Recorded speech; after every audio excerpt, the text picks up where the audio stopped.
Entonces, sí,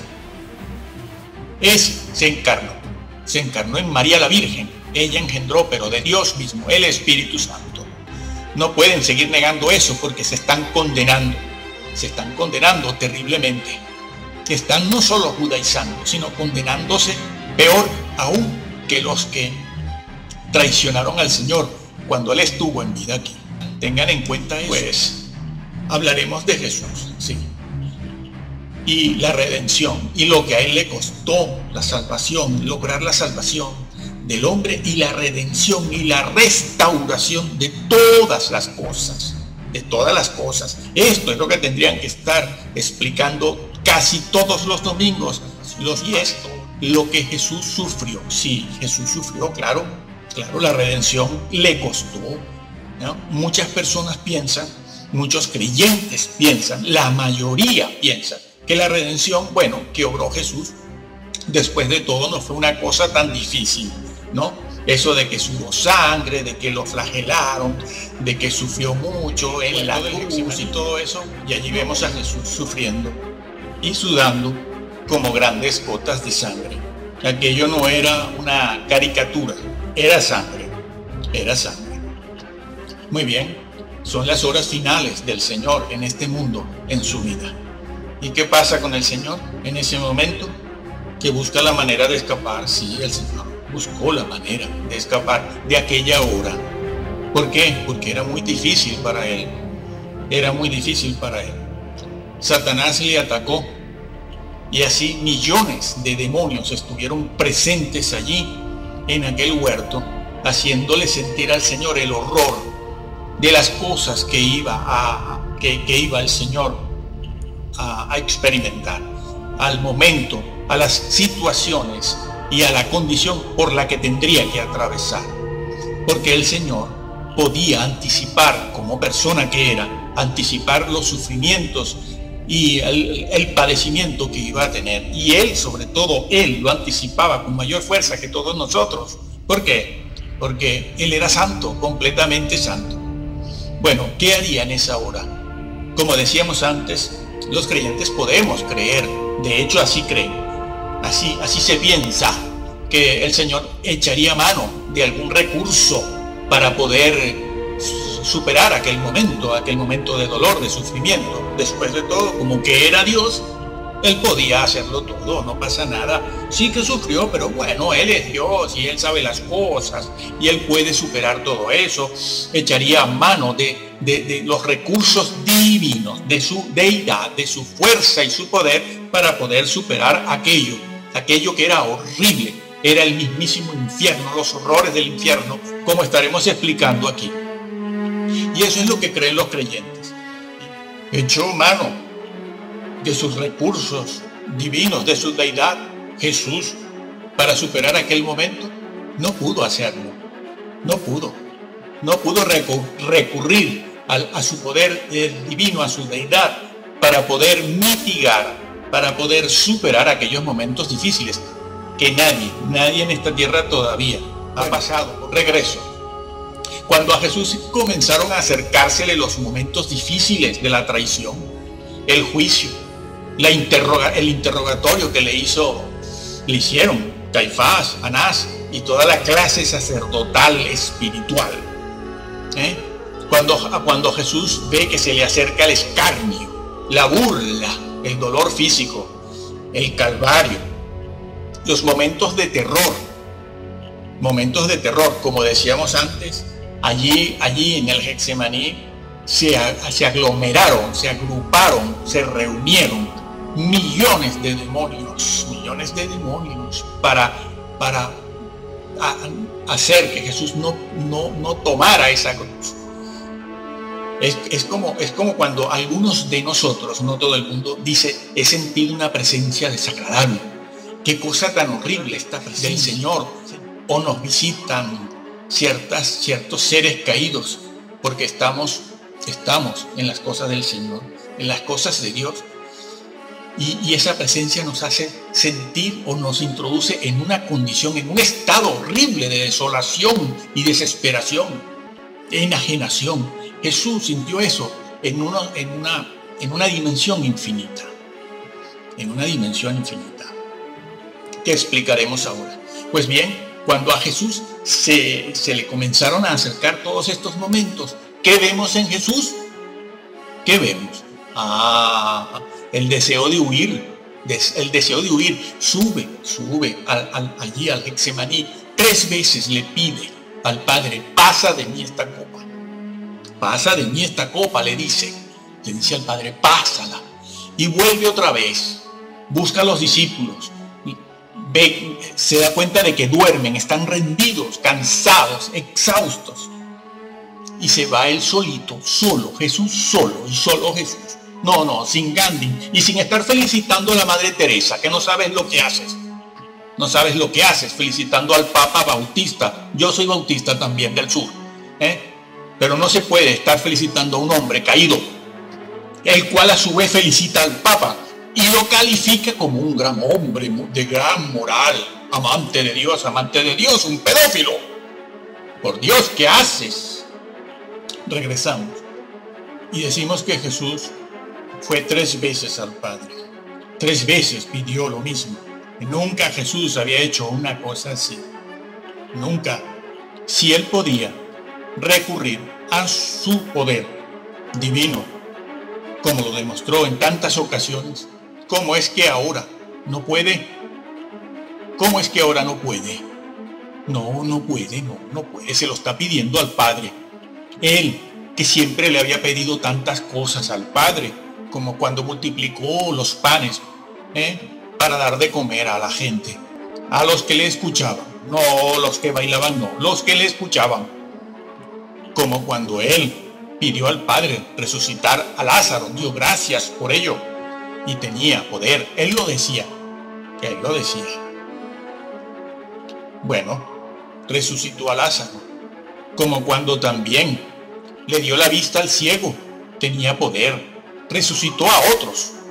¿No podía ahora Jesús evitar la cruz, evitar el Calvario, evitar todo aquello? No podía. Si iba a obrar la redención, la salvación, la restauración, no podía recurrir a su poder divino, a su deidad, para pasar por alto, para obtener la victoria en aquel momento, para mitigar, disminuir, aligerar el dolor, la flagelación, el sufrimiento, la locura que iba a empezar a vivir.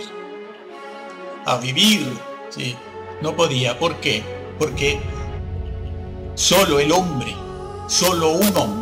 el hombre Jesús, puede y podía realizar la redención.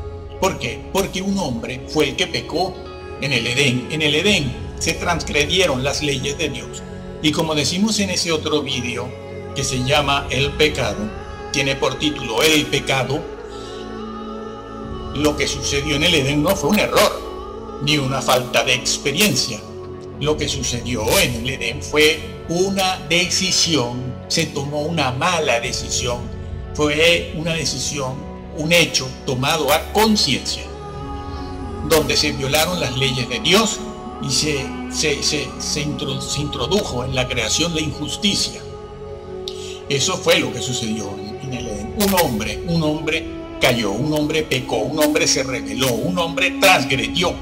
Pues un hombre ha de pagar la culpa, la sentencia que había sobre ese hecho, sobre esa rebelión, era la muerte eterna. Muerte eterna no significa extinción, no significa desaparecer, significa estar separado de Dios eternamente, al infierno, a la condenación. Esa era la sentencia que había sobre la ley quebrantada.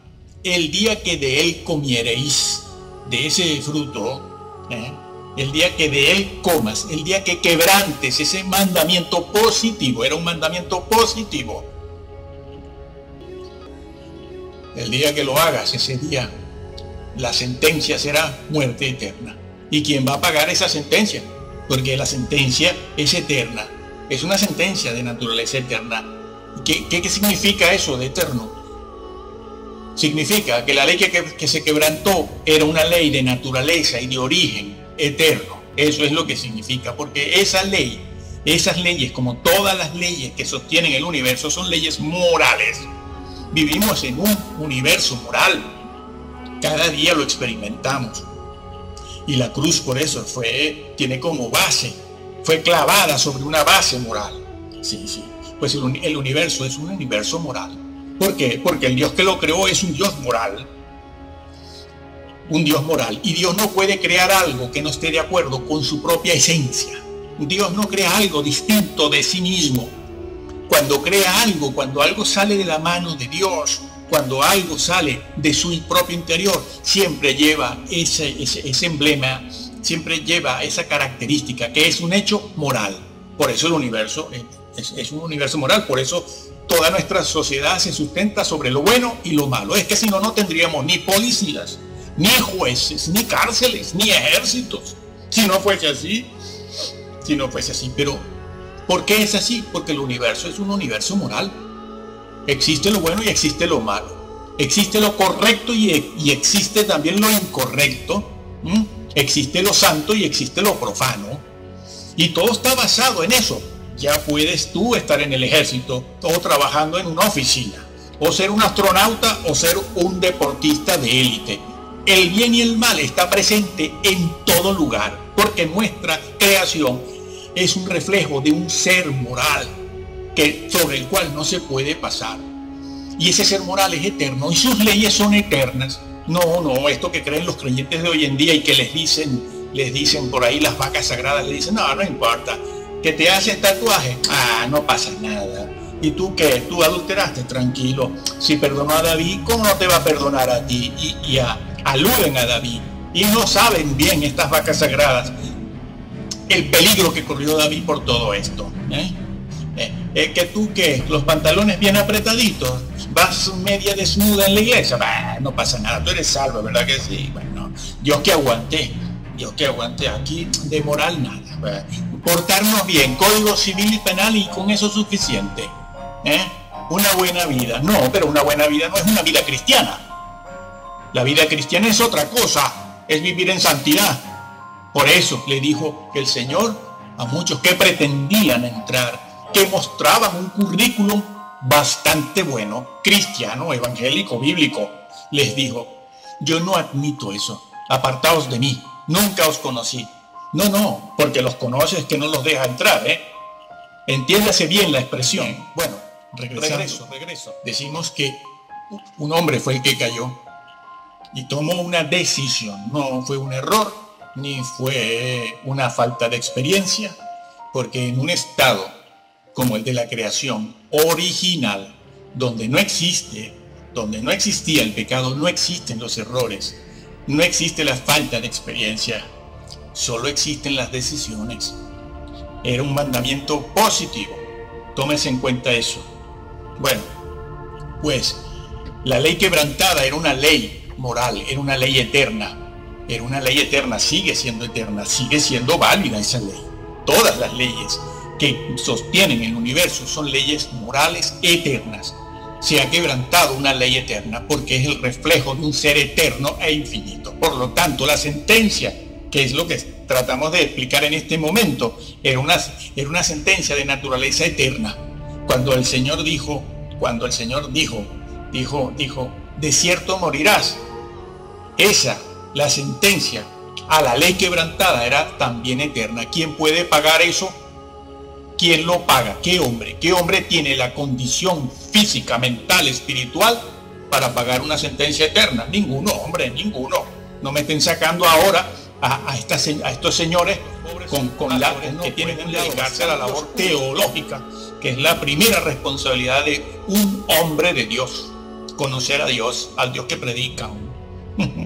Bueno, así pues, que la ley quebrantada era una ley moral, una ley eterna, y por lo tanto, eso tenía que ser pagado. ¿Quién paga la sentencia? ¿Quién la paga? ¿Quién? A ver, ¿quién?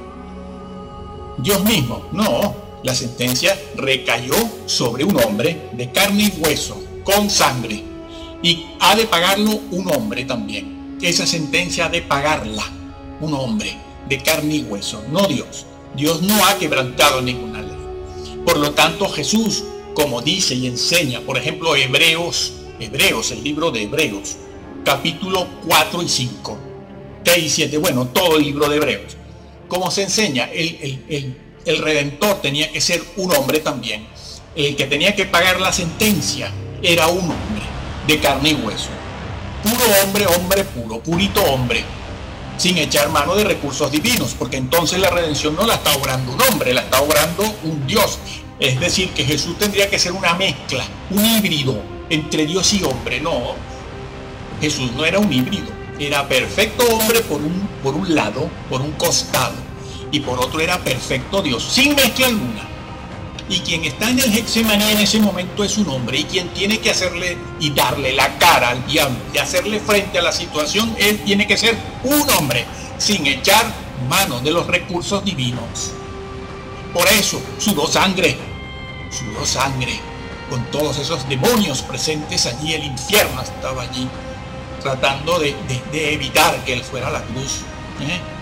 Por eso el Señor que siempre había pedido al Padre: Padre, dame esto, Padre, dame lo otro, Padre, dame los panes, Padre, resucita a Lázaro, Padre, resucita al hijo de la viuda de Naín, Padre, esta agua en vino, Padre. El Padre siempre le había oído, el Padre siempre le había escuchado. El Padre que había dicho en 2 ocasiones: este es mi Hijo amado. No, los curas no inventaron eso. A ver, mesiánicos, eso no es mitología griega. Están blasfemando al Señor, aparte de que califican al cristianismo de maldito. 20 siglos hemos tenido de cristianismo maldito, para que vengan ustedes ahora a circuncidarnos y a decirnos que el cristianismo no. ¿Qué están haciendo, señores? Están condenando. La Biblia es clara en todo esto. Y los hermanitos se aborregan. Claro. Se aborregan todos, porque no saben. Y los están cumpliendo la profecía que dice que muchos, es decir, la mayoría, serían engañados al final de los tiempos. Evítenlo, lean la Biblia, lean Reina Valera, por ejemplo. Dios el Padre lo dijo: este es mi Hijo amado, en él tengo complacencia, a él oíd, es a él. El Señor lo dijo a él y no a otros. No hay otros mediadores, no hay otros corredentores.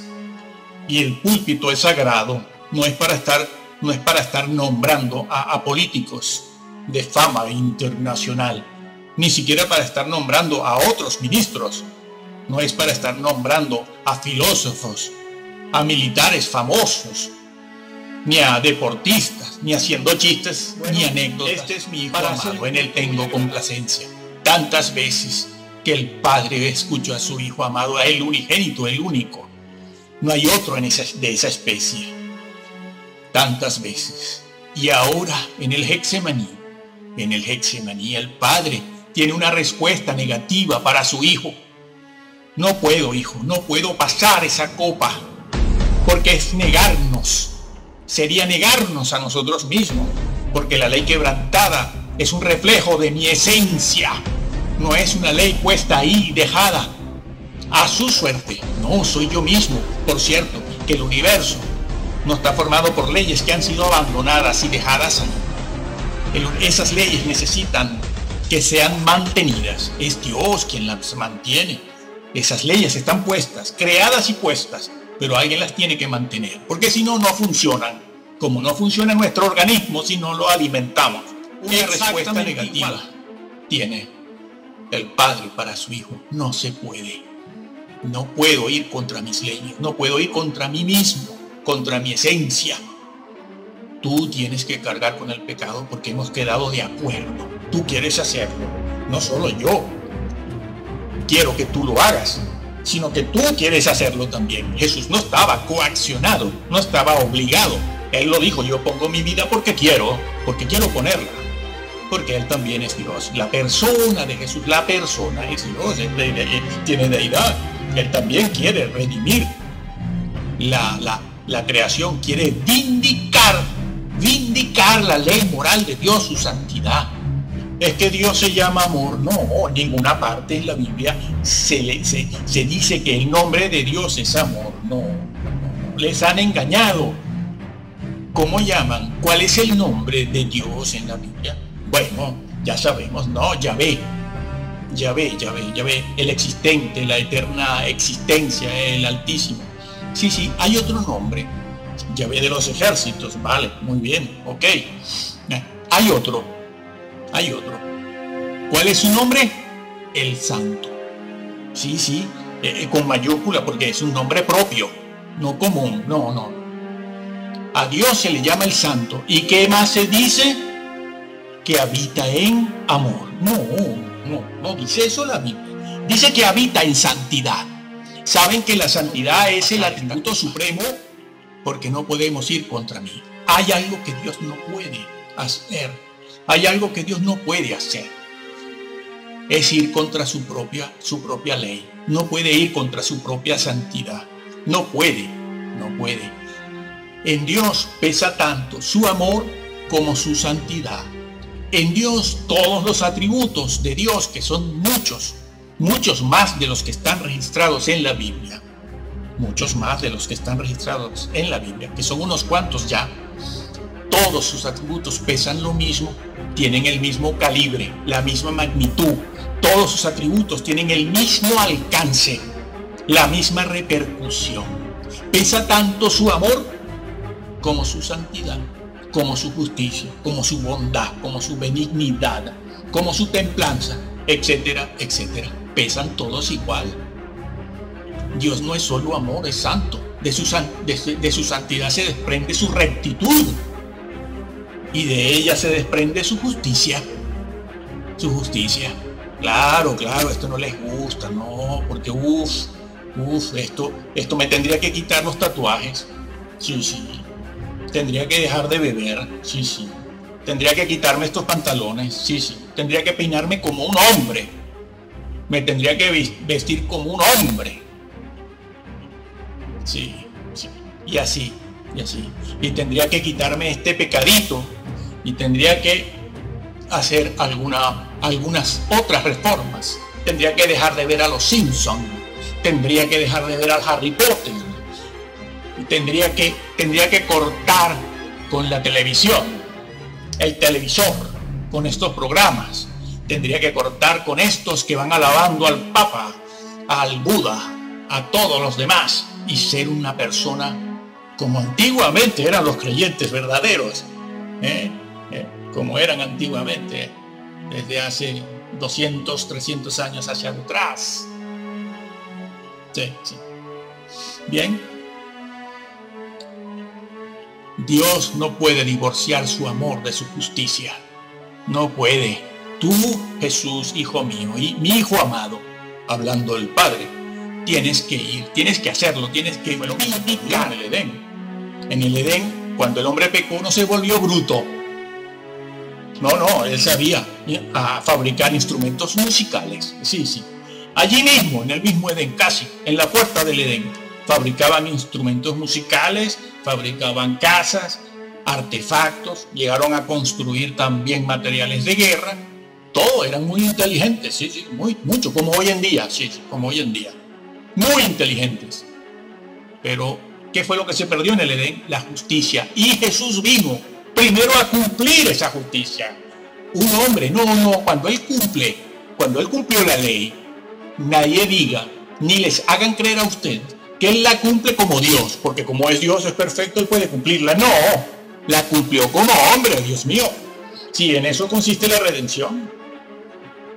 Un hombre perfecto tenía que pagar la sentencia. La sentencia no la podíamos pagar ninguno de nosotros, porque no somos perfectos en ningún sentido, ni física, ni moral, ni mental, ni espiritualmente. Tenía que pagar la sentencia un hombre perfecto, físicamente, moralmente, mentalmente, espiritualmente. ¿Dónde estaba ese hombre? Tenía que venir de otro lugar, pero ser verdadero hombre. La misma genética nuestra, el mismo ADN humano. Jesús, el Hijo de Dios. Él era perfecto. Él sí podía pagar, vindicar esa sentencia que, como hemos dicho, era eterna también, para siempre. El infierno, para siempre. La condenación, para siempre. ¿Te has dado cuenta? Se habla de este Jesús en el púlpito. Se le alaba y se le adora en el púlpito. Lo están haciendo. Sí. Hablan de eso, ¿no? O pasan más tiempo desestresándose. Yo vengo para que el Señor Jesús fue como hombre, solo. Como hombre tuvo que enfrentar toda la oposición que tenía por delante y el Getsemaní. Porque un hombre tenía que pagar la sentencia. Un hombre tenía que ser el redentor. Un hombre de carne y hueso, tal cual como tú y como yo. Sin recurrir a la fuerza de su deidad, al poder divino. No pudo, porque entonces no está obrando. No es un hombre el que obra la redención, y tenía que ser un hombre el que redimiera a la humanidad. Bueno, no se puede divorciar. Otra vez, no se puede divorciar la justicia del amor. Dios ama, de tal manera amó, pero alguien tenía que pagar. Bueno, pues tu hijo, que es perfecto, porque nosotros no podemos. Somos basura, somos inmundicia. Así que Él vino a vindicar la justicia quebrantada por nosotros. Y quiero hacer una aclaratoria también aquí, porque hay quienes piensan que esto del dolor físico de Jesús, eso, nada. El dolor físico, no pasa nada, Jesús es muy fuerte. Bueno, ciertamente lo era. No ha habido otro hombre como Él, de fuerte y con una fortaleza fuera de toda medida. Porque sí, es que ese hombrecito fue engendrado por Dios. Esa humanidad fue engendrada por Dios. El espermatozoide era divino, por decirlo así. Bueno, es que no es solo por decirlo, es que así fue. Ese era un hombre con una fortaleza única en todos los campos, en todos los campos. Bueno, por eso le tienen tantos celos. Decía que el dolor físico de Jesús fue real. No se puede aminorar, disminuir, disimular que Jesús sufrió físicamente lo indecible. Formaba parte del precio que tenía que pagar por la redención. Eso de que Jesús, bueno, físicamente nada, eso lo dicen personas que van leyendo libritos por aquí, libritos por allá. Pues bien, el dolor físico de Jesús fue una de las últimas armas que Satanás tenía para bajarlo de la cruz, ¿sabes? Así que no disminuyas. El dolor físico de Jesús era una de las armas importantes, porque Jesús era un hombre, sufrió en el alma, sufrió en su personalidad, sufrió en su espíritu, sufrió en su moral. Sufrió físicamente, venció y vence, y seguirá venciendo en cualquier campo de batalla, sobre todo en el espiritual, que es el de la mente, el de las ideas, el de los pensamientos, que es el más difícil de todos los campos de batallas que se puedan abrir, que tengamos abiertos. El mental es el más difícil. Piénsese que las enfermedades, sigue en psicología, las enfermedades mentales sabemos que no se curan. No se curan, se pueden tratar, pero no se curan. Te puedes curar una herida, pero las enfermedades mentales son bastante difíciles de tratar con ellas. Ningún otro hombre hubiera resistido aquella hora difícil combatiendo contra otro hombre. Hubiera resistido aquella difícil hora del Getsemaní, el juicio, la traición, la flagelación. Ninguno. Combatiendo contra el diablo, nadie hubiera resistido eso, combatiendo contra el diablo sin primero claudicar, física, moral, como espiritualmente. No habrá ningún ser jamás la fortaleza de Jesús para combatir contra todos los frentes abiertos, frentes de guerra abiertos simultáneamente, obteniendo además la victoria segura. No tendrá igual en toda la historia, no la puede tener, porque no hay un ser como Él, es único. Y es un hombrecito, amigo. El rey de este universo es un hombre. Sí. Y Él sufrió en una dimensión infinita. Sí, infinita. Aquí aprovechamos para explicar eso. Jesús, la persona de Jesús es Dios. Cuando Jesús amaba, cuando Jesús perdonaba, cuando sentía compasión, cuando esos atributos de la persona de Jesús asomaban, afloraban, se veían, eran los atributos de una persona infinita. Los atributos de una persona infinita son infinitos. Es decir, a ver que te lo explico. Mira, cuando Jesús amaba en una dimensión infinita. ¿Por qué? Porque Él no tiene amor. No tiene amor. Jesús es amor, es otra cosa.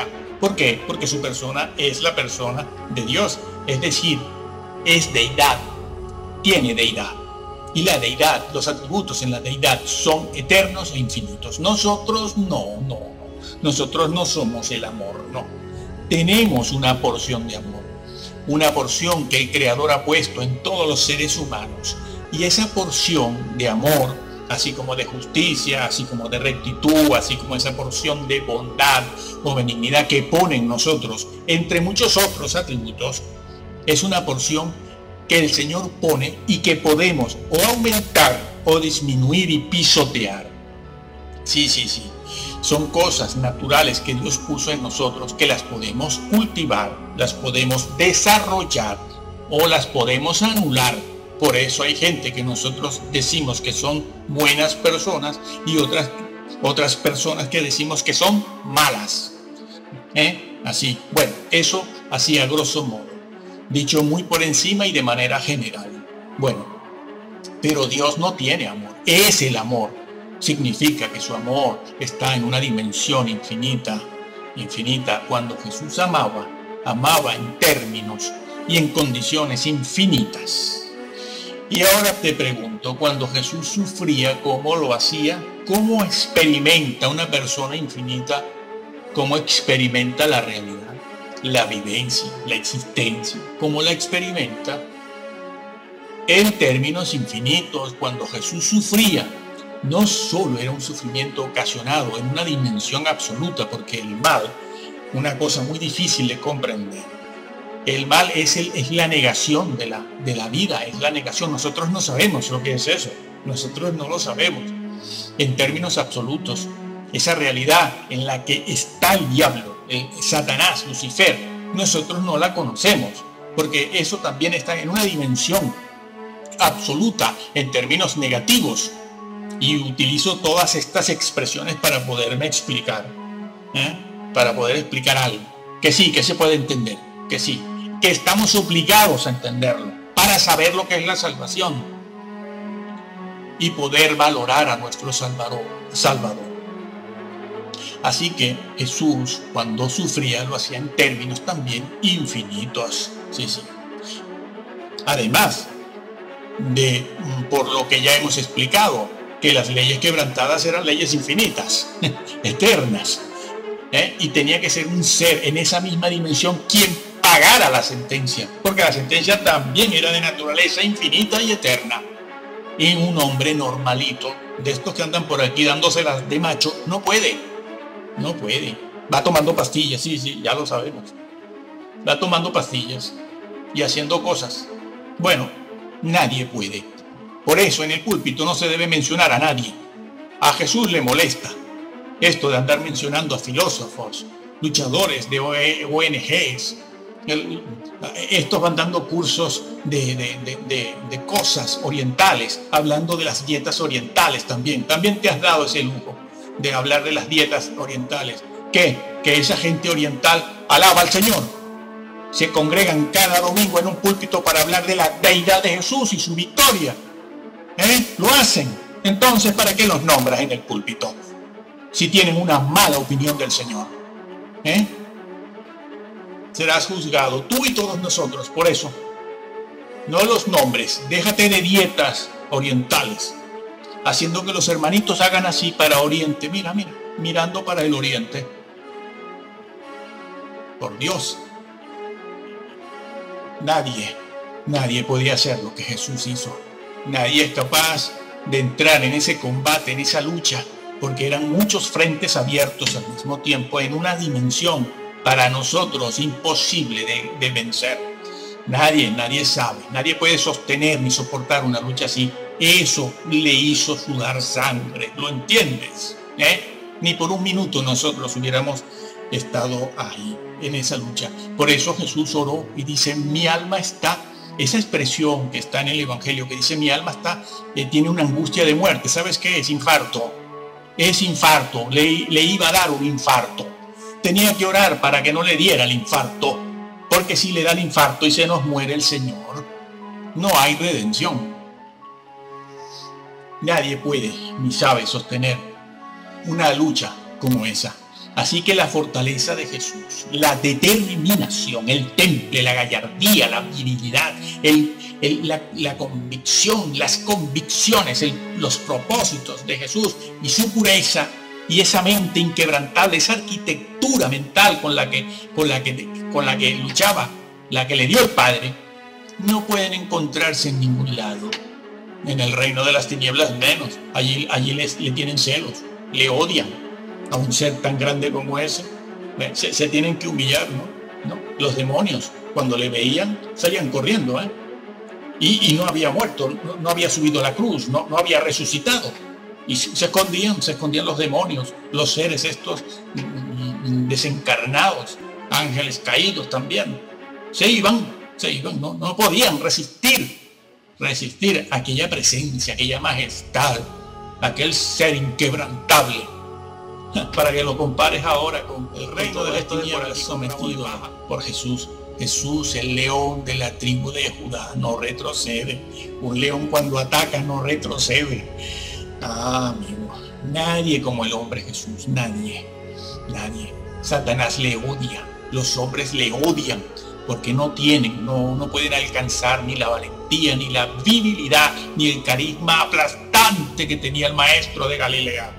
Sí, no en vano se dice de él que él es el príncipe de los ejércitos celestiales. Ay, príncipe, sí, con la espada fulgurante en la mano. No, guerra no, eso es herejía todo. Dios es amor. Sí, como lo han pintado siempre, amanerado, afeminado, de rasgos suaves, occidentales, de hojas. Un mártir no carga con los pecados de nadie, sino con los propios, con sus propias debilidades, con su propio pecado. Ningún mártir carga con los pecados de los demás, y mucho menos con los del mundo entero. Pero Jesucristo estaba cargando en su cruz, en aquella agonía y en el momento de su muerte, con los pecados de todo el mundo, de todos los hombres. Podía hacerlo. Sí. Muchos creyentes se ponen a sumar 1, 2, 3, 4, 5, 6 mil millones, 2.000 millones. ¿Cómo pudo haber cargado con los pecados de todos los hombres? Lo he venido diciendo durante todo este mensaje. Él podía cargar con los mensajes de todos los hombres, porque su persona era una persona infinita. ¿Lo aprendiste? Infinita. Por eso podía cargar con los pecados de todos. Y allí estaba él, cargando con todo. Su muerte en aquel momento le separaba en la cruz. En la cruz le separaba del Padre. Y el Señor allí llegó a estar donde nunca había estado. Llegó a sentir lo que nunca había sentido, de un estado de total y absoluta felicidad, de una existencia llena de paz y armonía en la eternidad pasada. Jesús, su persona, que no conocía el pecado, que no conocía el dolor ni el sufrimiento, él, en su humanidad, en ese momento de la cruz y justo la muerte, llegó a experimentar y llegó a pasar al otro extremo, de uno a otro, al más horrible estado de soledad, de condenación y separación del Padre. Allí, de un lado pasó al otro, de un extremo al otro. Él, un santo ser que no conocía la maldad, no conocía la transgresión ni la rebelión. Él experimentó eso, que ningún hombre todavía lo ha experimentado. Nadie puede decir que sabe lo que es eso. Eso experimentó Jesús. Por eso él le decía al Padre: Padre, pasa de mí esta copa. Padre, pasa de mí esta copa. Yo le pido a mis discípulos que sean mártires, porque ellos cuando mueren no cargan con los pecados de nadie, y ellos van al encuentro contigo. Pero yo no, yo estoy cargando con los pecados de todos. Yo voy a sufrir la separación, la condenación eterna. Voy a ser separado de ti, que soy tu hijo eterno. ¿Lo entiendes? ¿No lo entiendes? Eso sufrió el Señor por ti y por mí. Llegó a ser lo que nunca había sido. Llegó a estar donde nunca había estado. Llegó a ser lo que nunca había sido. ¿Lo entiendes? ¿Lo entiendes?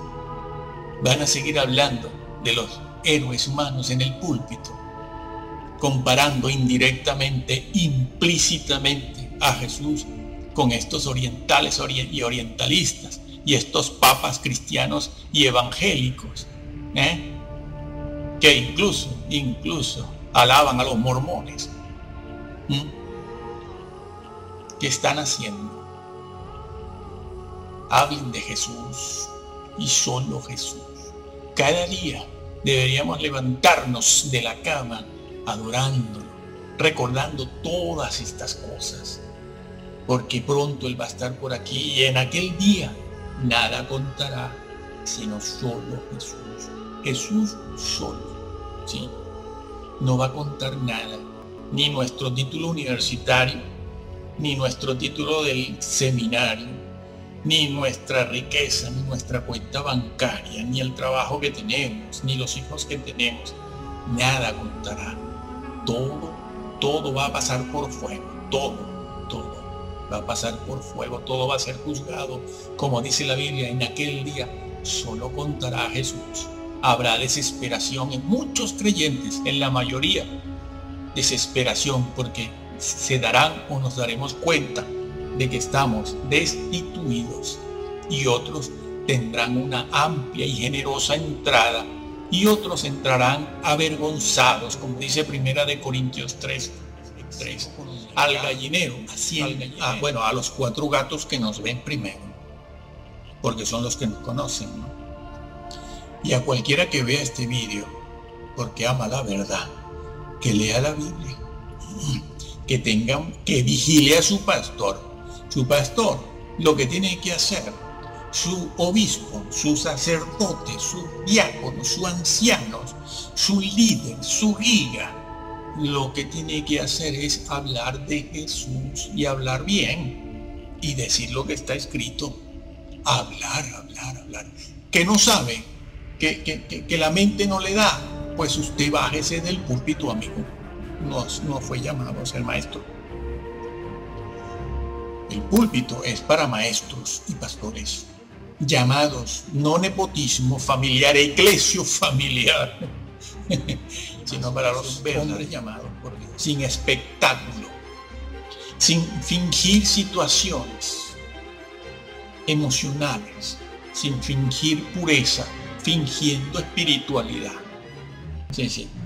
Y están peleándose todos unos contra otros. Jesús y el Padre. La Biblia sí habla, es la Biblia la que habla del Padre, la que dice que existe un Padre. Es la Biblia, es la fraseología de la Biblia.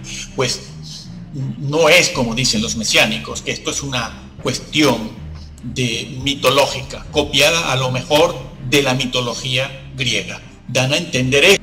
Por cierto, debo decir aquí que Lucas 1, donde se habla del nacimiento virginal, del Señor, ese versículo no fue introducido por curas, ni lo inventaron, ni es producto de la mitología griega.